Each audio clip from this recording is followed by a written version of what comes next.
As a point-and-click adventure originally released on PC in 2002, it's easy to criticize elements of Syberia's gameplay, but replaying it for the third time on the Nintendo Switch, the best console port by far, I'm still impressed by its relatable and charming protagonist, timeless artistic vision, and a serenely melancholic atmosphere. Syberia wastes no time setting the scene and offering a tantalizing glimpse of what awaits Kate Walker, a young and idealistic lawyer from New York, sent to the moribund town of Valladolid in the French Alps to conclude the sale of an aging automaton factory. She arrives just in time to witness the funeral procession of the late factory owner, Anna Vorarlberg, who revealed the existence of a living heir in her final correspondence. Given the importance of the deal, Kate is left with little choice but to track down Anna's brother Hans, initially thought to have died decades before, and discover more about his troubled family and the legacy he left behind while traversing Eurasia. Kate discovers and restores an automaton engineer named Oscar, and together they set off after Hans in a fantastical wind-up train of his design. Despite her obvious commitment to the task, it's clear from the outset that Kate isn't comfortable in a rigid corporate environment. She marvels at the weird, wonderful, and sometimes terrifying things she encounters on her journey, but she takes them all in her stride. She respects locals with quirky customs and is compassionate when helping others, but she also has a strong set of morals and won't hesitate to call out scheming or dishonest behavior, even if she's willing to bend the rules a few times to progress. In contrast, the people she left behind in New York are mostly brash, self-interested, morally flexible, and possess limited imagination. Her boss has no interest in her situation beyond her ability to seal the deal. Her fiancé Dan seems unable to differentiate between their romantic and business dynamic, treating her more as an accessory to his ambitions. Her mother frequently talks over her and uses guilt as leverage, while her friend Olivia seems to have little passion for their profession beyond the lifestyle it allows. Kate frequently receives calls from them, or calls them for assistance during her adventure, and they serve as useful foils that highlight Kate's character development. Their lives are so ordinary they can barely comprehend what she's describing and experiencing, while their desperate attempts to discourage Kate and bring her back home to re-establish the status quo border on self-destructive. As a result, simply watching Kate discover who she really is, or maybe rediscover herself, is even more satisfying than the overarching narrative and circumventing the many roadblocks along the way. Of course, a great protagonist and interesting premise still need a good setting, and Sokal's creative vision ensures Syberia is one of the few games with legitimately timeless aesthetics. Kate's world is similar but not exactly our own, though it's hard not to immerse yourself in it with so many modern and historical parallels. There are European towns still dealing with the devastation of the Second World War on industry and families, while Russia, or possibly still a union of some sort, is full of aging industrial and military complexes abandoned after a Cold War period. Valladolid sports cobbled streets, Art Deco houses, and an intricate automaton factory, but only a handful of people with nowhere else to go remain. The Borokstadt University, with its massive mammoth exhibits and a tropical aviary, is fading into obscurity, with few lingering staff and fewer students, all surrounded by decade-old military fortifications and damaged houses that were never restored.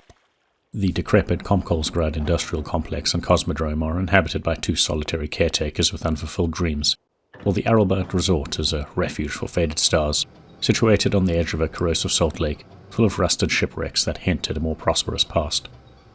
Although most backdrops are beautiful and smartly framed static images, there are a handful of video loop backdrops for more intricate structures, simple water shaders, and 3D character models that add life to many scenes. As a reward for solving more complex puzzles, there are several cutscenes that demonstrate Sokal's intricate automaton designs in action, or handle a few action-centric moments. The visuals are complemented by an immersive ambient audio mix and limited but evocative soundtrack themed around each location, but only sometimes. Syberia has moments of near silence, and I was never sure if this was by design or just audio bugs that have plagued prior releases to varying degrees. So on the whole, Syberia is not exactly subtle about using art and music to express its themes, but this does ensure Kate's journey through forgotten places filled with forgotten people provides a strangely compelling combination of intricate beauty and haunting solitude. When it comes to actually playing Syberia, well, it's a traditional point-and-click experience that can feel anachronistic by modern standards, even if it's more streamlined than many of its contemporaries. To solve an assortment of contrived and often absurd puzzles, you'll be conversing with a small secondary cast, making the odd phone call, collecting notes for clues, collecting key items to use on the appropriate object, and flicking switches and levers on intricate contraptions or control panels. To Syberia's credit, there are only a handful of puzzles per location, and they all feel reasonably logical given the setting, aside from a late-game cocktail mixing contraption. They never require too many steps or items to solve, there are no red herrings, and there are only 2 to 4 significant NPCs in any location you need to interact with. Furthermore, the puzzle and dialogue sequences are usually sequential and scripted, so you'll never be overwhelmed trying to juggle multiple puzzles and inventory items. Unfortunately, that doesn't mean Syberia is completely devoid of classic point-and-click bullshit. The first issue, spotting key items within detailed backdrops, can be resolved by enabling icon highlights in the assist menu. But the second issue is inherent to the design of the game, the size of each location, and the impact that has on puzzles that force you to backtrack. Unlike many modern point-and-click adventures that feature fewer but denser locations, Syberia aims for an impressive sense of scale, with many of its beautiful backdrops serving as nothing but set dressing you need to traverse repeatedly. As an example, in Valladolid, your departure is interrupted when you have to trudge across town to forge a clearance certificate.